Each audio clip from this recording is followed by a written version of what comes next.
Olá, bem-vindo ao Papo Mobilidade, um programa criado pelo Gás Conecta em parceria com a Metrocard. Se você não assistiu os primeiros 3 episódios dessa série, vai lá no site www.gazetadopovo.com.br/gasconecta.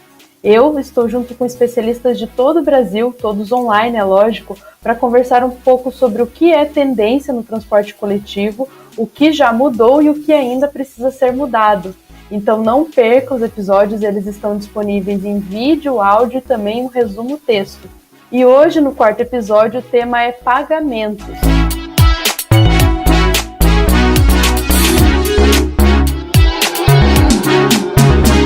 Pois é, vem por aí aplicativos, pulseiras, cartões por aproximação, mas mais do que a gente discutir os dispositivos que vão ser mudados, vale também a reflexão sobre como a tarifa é cobrada, de que forma a gente pode inovar nessa área, e enfim, para falar um pouquinho sobre isso e discutir esse tema de forma mais aprofundada, eu estou aqui com a diretora para a mobilidade da Mastercard, a Fernanda Caraballo. Tudo bem, Fernanda?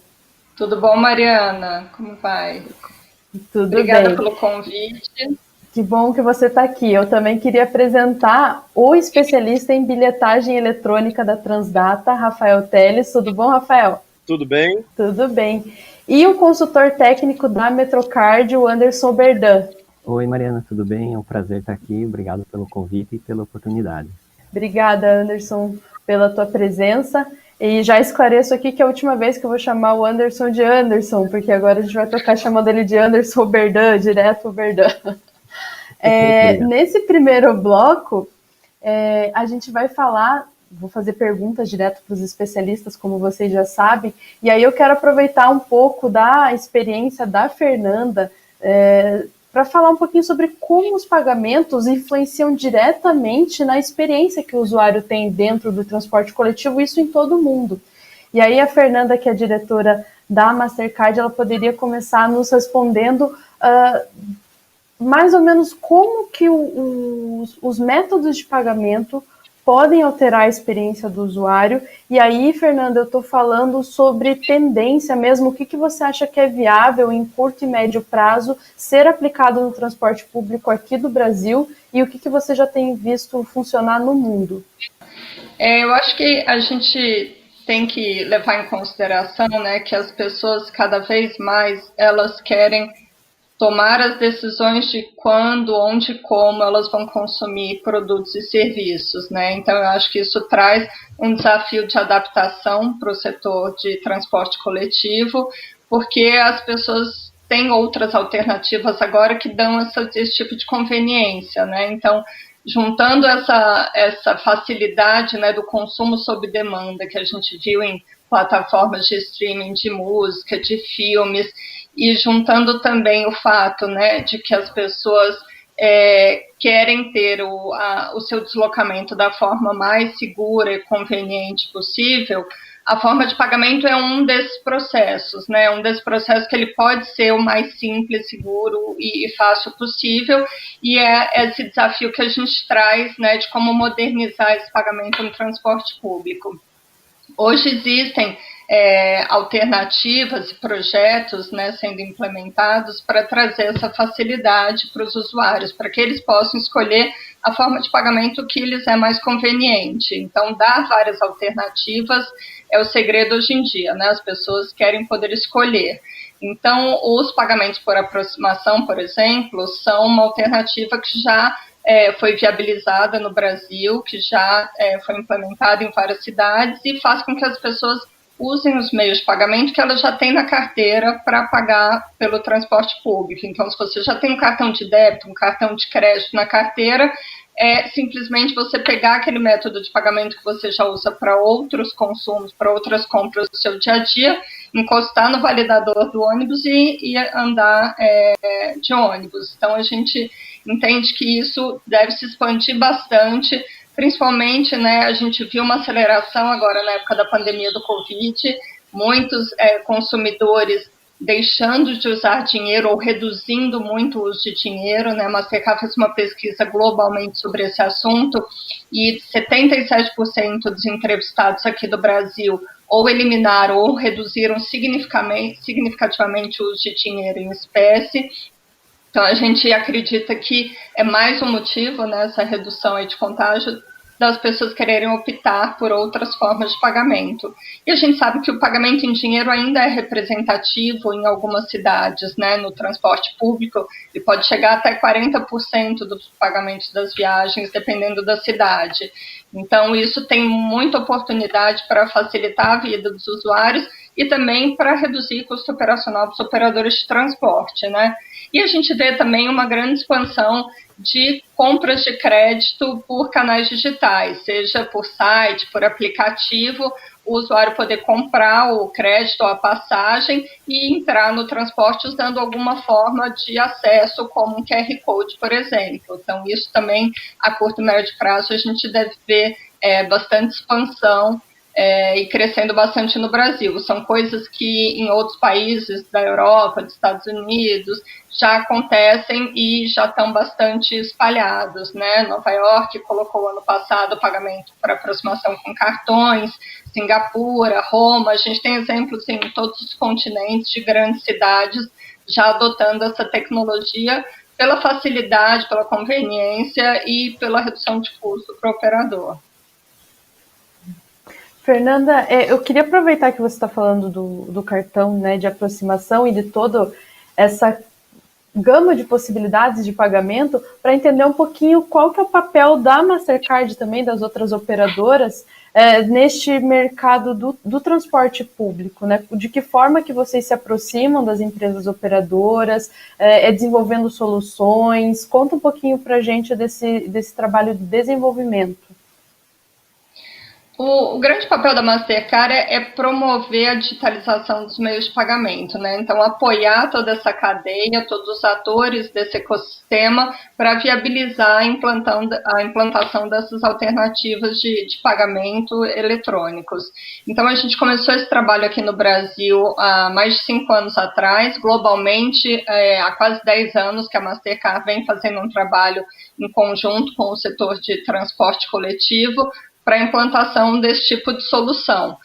Aqui no Brasil, por exemplo, por que isso não aconteceu há muito mais tempo? Porque ela exigia a tecnologia do pagamento por aproximação, a dinâmica, o fluxo necessário no transporte coletivo não permite que a pessoa insira o cartão, digite uma senha, ela tem uma necessidade de uma agilidade, de uma velocidade desse pagamento que exigia a tecnologia de pagamento por aproximação. Então, ela agora já é uma realidade no Brasil, de 3 anos para cá, a gente já tem essa tecnologia disponível na quase totalidade das maquininhas de cartão, né, que estão no comércio, e agora também os grandes bancos já emitindo para os seus usuários cartões com essa tecnologia.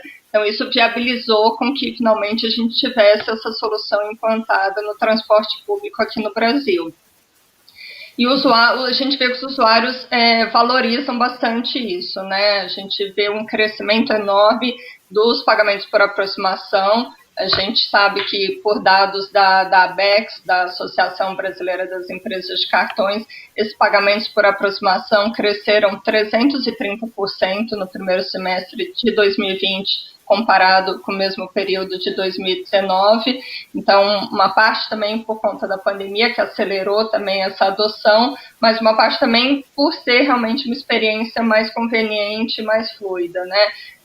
Valores abaixo de R$50, a pessoa consegue fazer o que a gente chama de encostar e passar, né? Ela não, mesmo no comércio, ela só encosta o cartão e está feito o pagamento. Então, segmentos que exigem uma velocidade, como fast food, posto de gasolina, são segmentos onde essa adoção vem crescendo de forma considerável.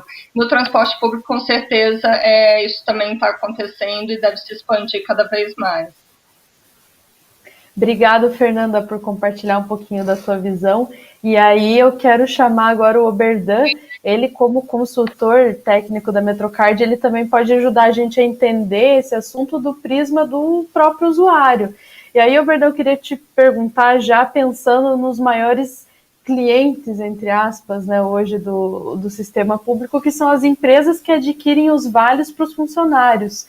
E eu queria que você contasse para a gente o que você tem visto, se você acha que essa forma de aquisição também vai mudar, e o que é tendência para o usuário, né, nas empresas usuárias do transporte público?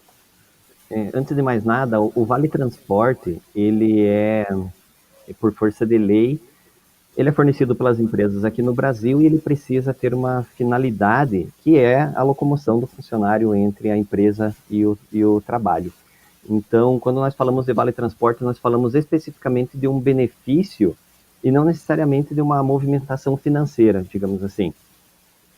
Eu acho que o Rafael, que está há tanto tempo quanto eu no transporte, vai lembrar, mas lá no passado, quando existiu o vale de Papel, aqui em Curitiba eram as fichinhas, isso trazia um transtorno tanto para o passageiro, que tinha uma dificuldade muito grande em ter que carregar esse tipo de material para poder fazer o pagamento da tarifa, quanto principalmente para as grandes empresas que têm um grande número de funcionários.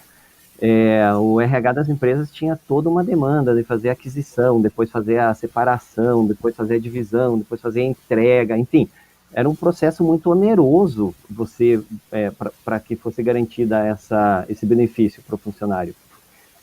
Já há bastante tempo, com a implementação dos cartões eletrônicos, então isso trouxe muita agilidade, né, para as empresas, para os nossos grandes clientes, que são os grandes compradores de Vale Transporte, e também para o passageiro, principalmente até para o passageiro, que não precisa muitas vezes se deslocar até o RH da empresa para fazer a retirada lá dos vales desse benefício, e que tem muita agilidade também na hora de efetuar o pagamento, não tem lá o risco de perder o seu Vale Transporte, ele consegue acompanhar o seu saldo, consegue monitorar mais facilmente o que está acontecendo com o crédito dele.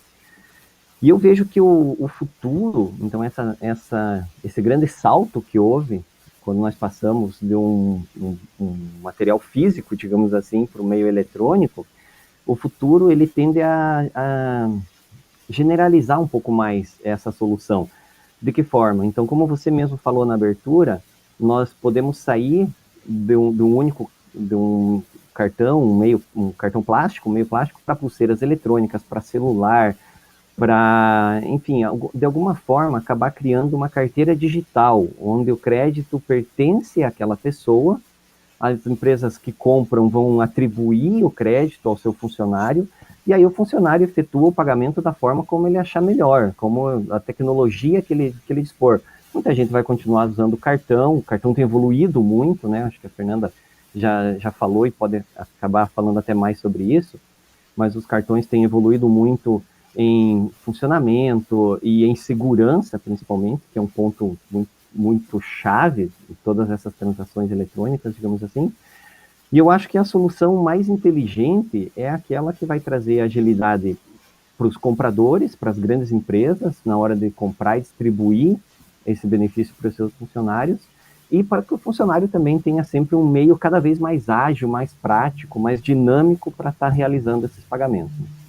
Ô Berdan, a gente estava conversando justamente aí sobre carteiras digitais, né, e essa disponibilidade do crédito, e aí isso me faz pensar também que a oportunidade da gente integrar um sistema de pagamento vai trazer os desbancarizados para dentro do sistema de pagamento do transporte público, né? Vai estar pegando uma fatia importante da população.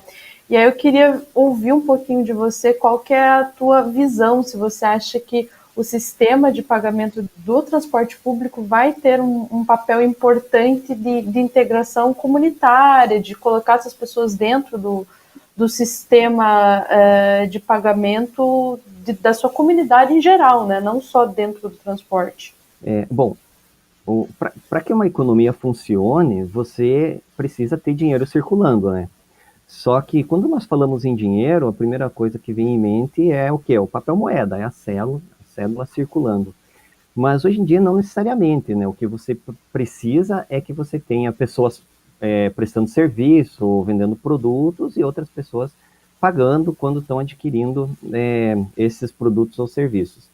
Então, assim como a Fernanda já adiantou, nós tínhamos aqui em Curitiba um percentual de mais ou menos 40% de pagamento da tarifa do transporte público na região metropolitana, especificamente.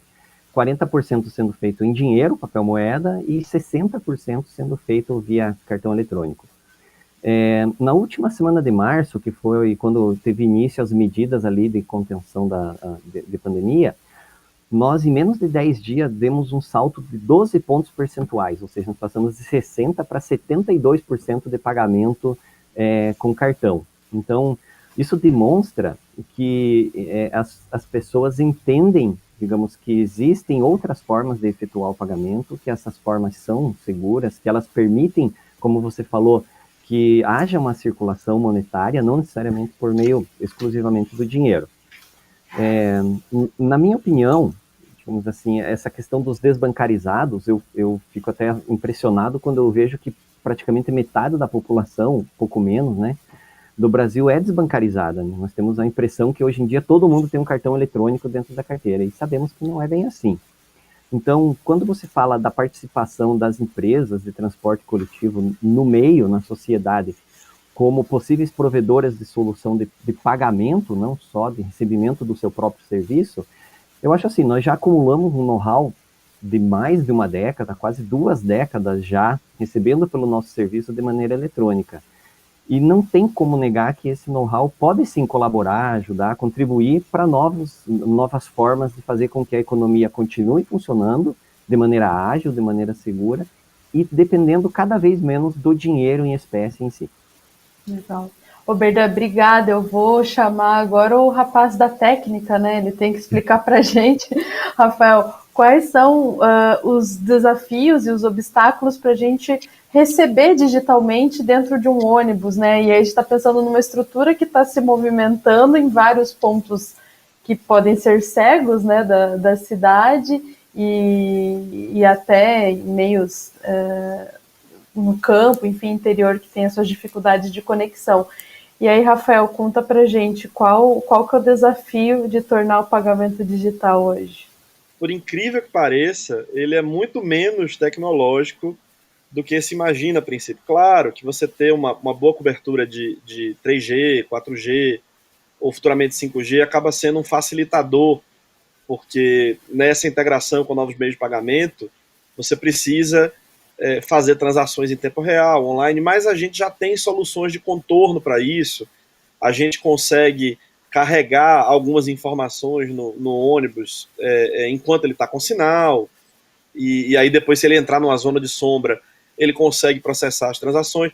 A maior dificuldade que a gente sente hoje, na verdade, ela não é técnica. Ela é social, econômica e, às vezes, jurídica. Né? Então, a gente tem uma dificuldade que as pessoas precisam ter acesso a esses novos meios, elas precisam ser bancarizadas, elas precisam ter acesso ao cartão, e isso ainda não aconteceu, é um movimento, né? Claro, há dentro do Brasil hoje um movimento em relação a isso, a bancarização das pessoas, e agora a pandemia mostrou o quanto isso é urgente. A gente tem um problema econômico, porque há muitas cidades onde há infraestrutura tecnológica do transporte público, ela é antiga, cidades que têm equipamentos de 10, 12 anos atrás, e aí esses equipamentos já não conseguem ser compatibilizados com o que existe de mais recente em meios de pagamento. E a gente tem um último ponto que é jurídico, institucional. Muitas vezes a gente tem legislações que engessam os novos meios. Né? Então há uma legislação que diz, olha, o passageiro deve pagar com um cartão pelo qual ele se cadastrou previamente e é emitido pela associação tal ou pela entidade tal.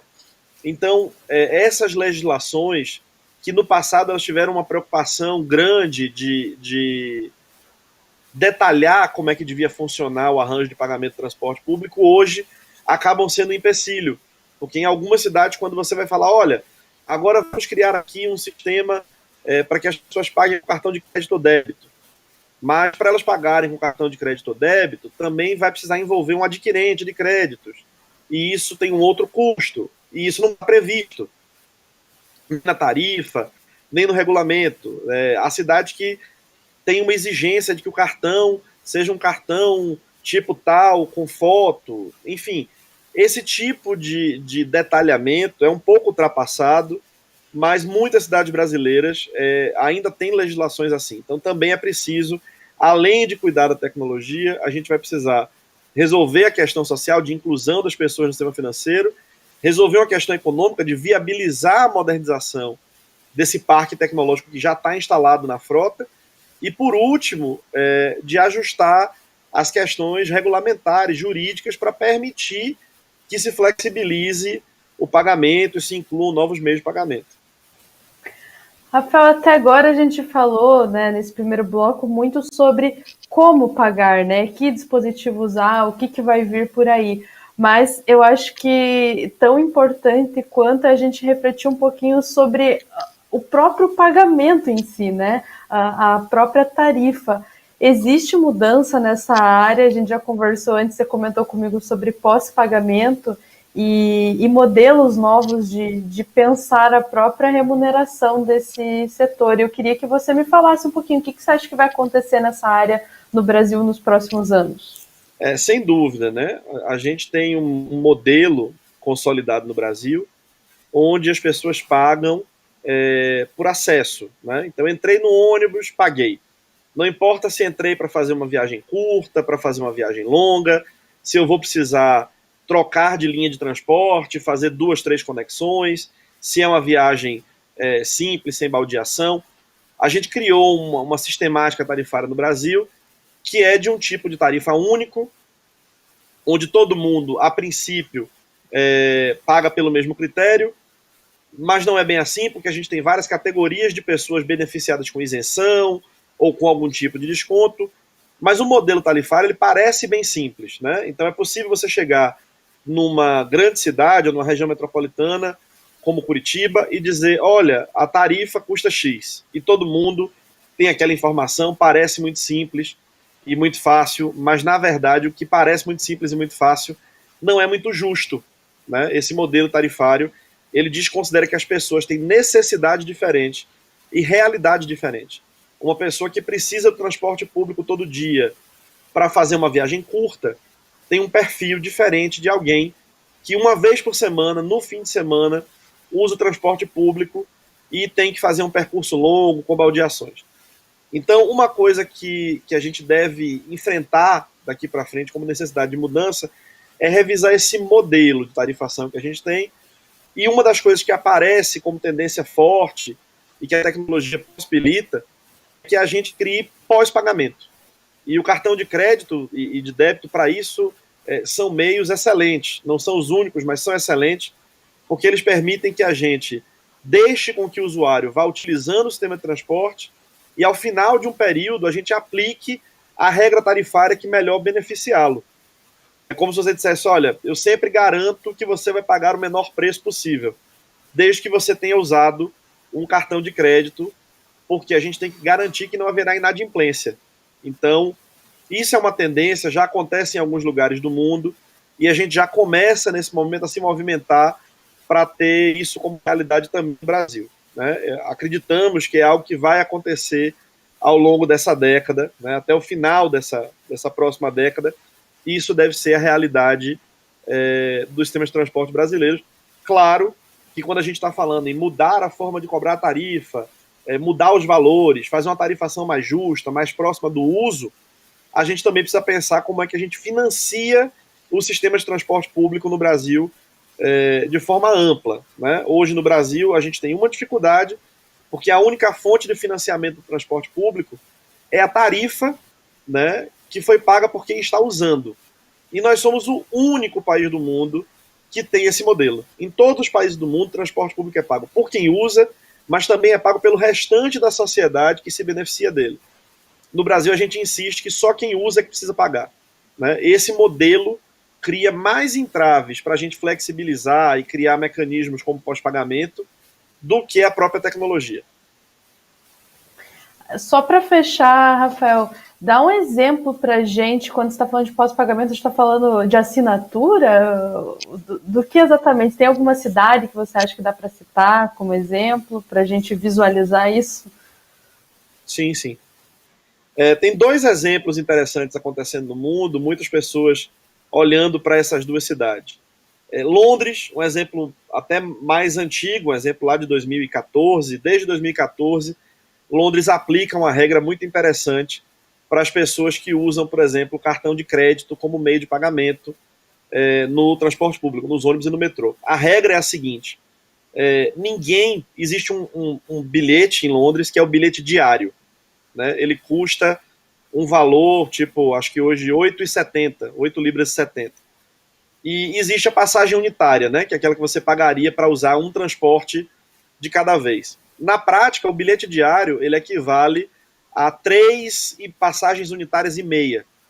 Antigamente, as pessoas tinham que escolher. Quando o dia começava, ou elas compravam um bilhete diário, né, ou elas compravam vários bilhetes unitários. Se naquele dia você comprasse um bilhete diário, mas usasse pouco, só usasse um transporte, você tomava prejuízo, porque você tinha pago o equivalente a 3 passagens e meia e só tinha usado uma. E não tinha devolução, porque o bilhete valia para 24 horas. Se, por outro lado, você comprava um bilhete unitário e durante o dia acabava tendo que usar mais do que 2 vezes, do que 3 vezes o transporte, aí o seu custo estourava. Né? Então você acabava pagando muito mais caro do que poderia pagar se tivesse optado desde cedo por um bilhete diário. E aí, quando veio o pagamento com cartão de crédito, tornou-se possível o seguinte: olha, as pessoas vão passando e o sistema vai olhando como é que elas estão usando e decide se é mais conveniente pagar uma tarifa diária ou pagar uma tarifa unitária. Então, enquanto for mais barato para o passageiro pagar uma tarifa de cada vez, o sistema vai adotar esse mecanismo. Quando ele atinge um custo diário de 8 libras e 70, o sistema passa a considerar que você comprou um passe diário. De forma que você, automaticamente, o sistema de bilhetagem no transporte público, ele sempre direciona para que as pessoas paguem o menor valor possível diante daquele uso. Né? O outro exemplo vem da Finlândia, Helsinki. Né? Helsinki criou um mecanismo de assinatura. Então as pessoas assinam o serviço de transporte público como se fosse uma TV a cabo ou como se fosse um plano de celular. E aí nessa assinatura estão incluídos alguns serviços. Você pode usar tantos dias, ou você pode usar tantos dias de transporte mais bicicleta compartilhada, pode usar o transporte mais patinete, pode fazer 2 ou 3 corridas de táxi naquele período. Existem vários planos para que você adeque o seu perfil, a sua necessidade de mobilidade a um pagamento mais justo possível. Então, você não paga a cada vez que usa, você paga para o serviço existir e ficar disponível para você todos os dias. Né? E esse é um modelo também muito interessante. Esse aí, de Helsinki, já é um modelo mais novo e que está sendo amadurecido. Legal, Rafael, muito obrigado. Eu vou abrir agora o microfone para vocês, porque a gente começa o segundo bloco, e aí vocês podem trocar figurinhas, né, muito melhor do que eu, já se conhecem de longa data. E, Oberdan, se você quiser começar, eu sei que você já tinha 2 perguntas preparadas, isso? Isso, exatamente. Bom, eu queria começar com a Fernanda, perguntar para ela como que ela tem acompanhado, como eu citei, são vários os métodos que estão surgindo para pagamento, e como que ela tem acompanhado a questão dos investimentos em segurança, como se a segurança tem evoluído tanto quanto os meios, né? Uhum. O Berdan, sabe que na indústria financeira, obviamente, segurança é um aspecto crítico, né? E um dos principais itens onde são feitos os investimentos na indústria de pagamento. Então, o protocolo EMV, que é o que é usado nos cartões bancários, né, não só no Brasil, mas mundialmente, é o que permite essa padronização e essa interoperabilidade global, né, dos cartões. É você pegar o seu cartão aqui e quando você viaja para a França ou para o Japão, você usar no comércio lá e ele ser aceito. O que permite isso é esse padrão global chamado EMV.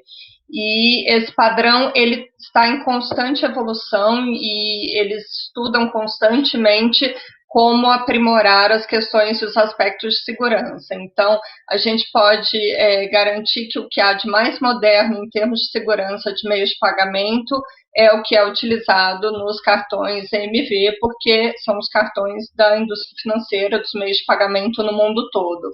Então, a indústria define esses padrões e à medida que surgem tecnologias novas, padrões de segurança novos, ido nesse padrão global, na especificação global, e todos os bancos e emissores de cartões no mundo todo têm que ir aderindo a esse novo padrão.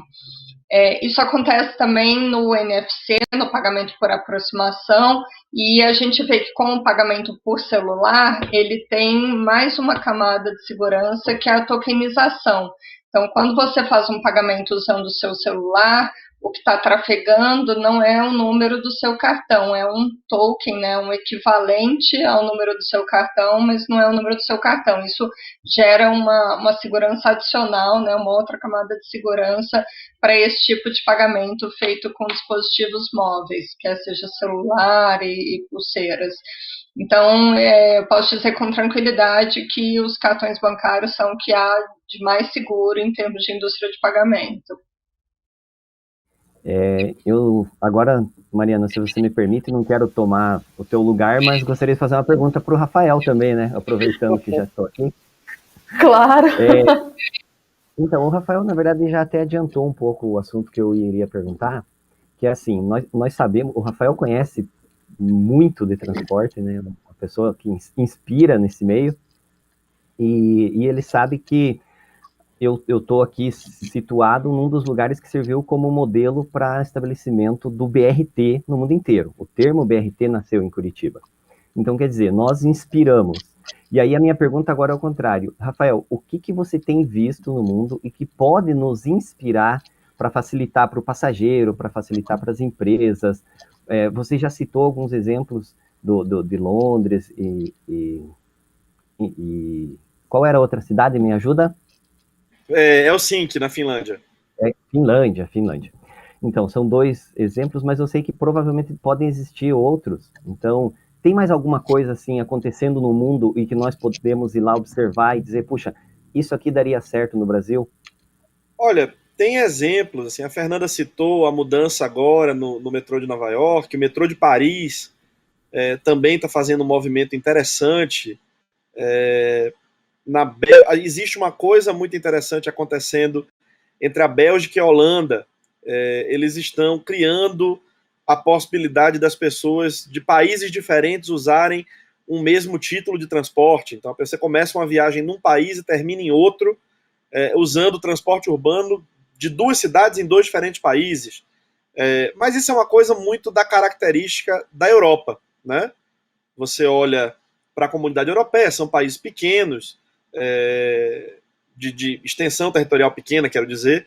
Então existe essa característica das pessoas se deslocarem de um país para o outro, fazendo viagem bate e volta, né? Vai, trabalha num país, volta, mora no outro. Não é muito bem a nossa realidade, mas existe uma coisa que a gente observa em Curitiba, especificamente, que é o seguinte: Curitiba tem uma trajetória e uma tradição inovadora, mas Curitiba, há quase 25 anos, não inova mais, né? Então a gente veio com muitas coisas, o BRT, o biarticulado, o tubo. Aí em 2017, 18, a Metrocard começou essa coisa de aceitar cartão de crédito ali no tubo da Rui Barbosa, para o biarticulado de Pinhais, mas ainda existe uma coisa que a gente já está vendo em muitas cidades do Brasil que a gente não vê acontecendo aí, que é eliminar o dinheiro de dentro dos ônibus, né? A gente sabe que hoje existe um problema de segurança pública, existem assaltos, né? E isso é um fator inibidor do uso do transporte na Grande Curitiba.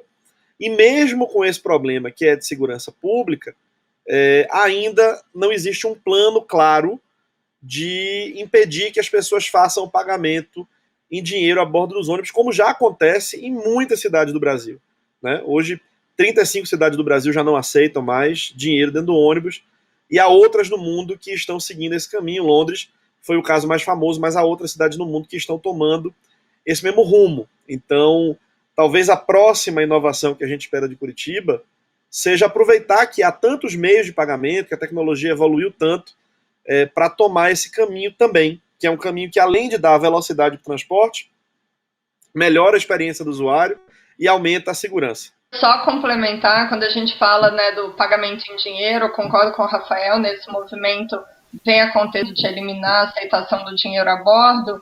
E uma coisa interessante é que as pessoas têm a imagem de que não custa, né, para o operador receber em dinheiro, mas na verdade o dinheiro ele tem um custo oculto, né, ou tem vários custos associados que tornam extremamente caro. Quando você põe tudo na ponta do lápis, né, a aceitação de dinheiro é extremamente cara, né, ela envolve questões de segurança, de transporte numerário, de fraude, então tudo de troco, precisa ter troco a bordo. Então quando você conta tudo isso, né, é bastante caro viabilizar a aceitação de dinheiro a bordo. Então, eu acredito que esses novos meios de pagamento que vêm por aí, eles conseguem também trazer uma economia considerável para o operador de transporte, para a cidade em geral. Fernanda, se você quiser fazer alguma pergunta para algum dos dois também, fica à vontade, aproveitar que o microfone já está contigo. Tá bom, eu queria ouvir do Rafael e do Berdan também. A gente vem notando o interesse, né, na linha de incluir financeiramente as pessoas e ajudar na bancarização, um interesse também do setor de transporte em se inserir, né, nesse meio e conseguir dar mais funcionalidades para os seus usuários, além do cartão que hoje só pode ser usado no transporte. Então, combinar esse cartão do transporte com um cartão de pagamento que possa ser usado no comércio em geral, onde ele possa também ter ali uma plataforma de relacionamento com esse usuário, que ele disponibilize uma conta digital, que a pessoa possa usar para fazer pagamentos. Quando a gente olha essa tendência, e olha a tendência também, né, dos sistemas baseados em conta no transporte, que o Rafael até comentou, cartão de crédito e débito são a fundação, a base para esses sistemas pós-pagos, que vão permitir, inclusive, uma sofisticação maior nas tarifações. Como que esses dois mundos se juntam e como vocês enxergam isso do ponto de vista dos empresários de transporte? Sobre a junção desses dois mundos, ela é natural agora, porque a gente vem de um modelo, né, um modelo que a gente poderia dizer tradicional, há 25, 30 anos, a gente, no Brasil e em quase todo mundo, usa o mesmo modelo, que é um modelo pré-pago, as pessoas têm que pagar antes para usar o transporte depois. Quando a gente começa a ver a tecnologia de meio de pagamento evoluir e o pós-pago se tornar uma possibilidade, a gente tem que lidar com o fato de que não dá para migrar 100% do formato de pagamento para essa nova realidade num prazo curto, porque a gente está falando de hábitos das pessoas e também está falando disso que a Fernanda coloca, que é a necessidade de incluí-las financeiramente, né? Não dá para você dizer, vai ser todo mundo vai pagar com cartão de crédito, se nem todo mundo tem um cartão de crédito. Então, no primeiro momento, a gente tem que fazer com que coexista. É um pouco diferente, mas também está acontecendo na Europa isso. É um movimento onde você tem dois sistemas funcionando ao mesmo tempo. Um que tem essa característica tradicional, e aí você vai inserindo o novo, e as pessoas vão migrando para esse novo progressivamente, até que o tradicional ele vai se tornar obsoleto e ele vai deixar de ser usado, porque as pessoas, com o tempo, perceberão que é mais vantajoso para elas o formato baseado em conta. Então, a junção dos mundos deve se dar ao longo aí dessa próxima década. Eu acredito que em 5, 6 anos a gente, de fato, esteja em outra realidade e termine de virar essa chave. E aí, em relação aos empresários, operadores de transporte, a indústria, né, do transporte público coletivo, já existe essa percepção da necessidade de mudar e de evoluir com o modelo de pagamento, mas existe uma certa apreensão que não é relacionada ao meio de pagamento em si, mas é relacionada ao modelo de financiamento do transporte público coletivo no Brasil. Né? É uma indústria que vem de uma crise que já dura 20 anos, que se agravou agora durante a pandemia, e há uma demanda muito urgente de respostas, principalmente dos poderes públicos, de olha, como vamos fazer para financiar uma mobilidade urbana com transporte público coletivo de qualidade satisfatória por um preço que as pessoas possam pagar. Né? Porque qualidade custa caro, e se a gente simplesmente tiver o serviço de qualidade de repassá-lo inteiramente para quem usa, ele é inviável. Então, essa é a grande apreensão. Há concordância da necessidade de modernizar os meios de pagamento, de flexibilizar a tarifação, mas existe, por outro lado, a necessidade de responder a essa pergunta que é estrutural do setor. Bom, eu gostaria de complementar apenas dizendo que nós do transporte coletivo, eu considero que nós estamos num meio muito conservador. Então, quando nós falamos em algum tipo de mudança, sempre nós esbarramos em algum desafio muito grande. Por exemplo, aqui na Associação Metrocard, já em 2015, quando estabelecemos a parceria com a Mastercard, para oferecer 2 serviços em um único cartão, que era o serviço do Vale Transporte e também o serviço do crédito pré-pago. Desde então, nós sempre tivemos um desafio muito grande de fazer com que o passageiro entendesse que a partir dali ele tinha 2 serviços num único cartão.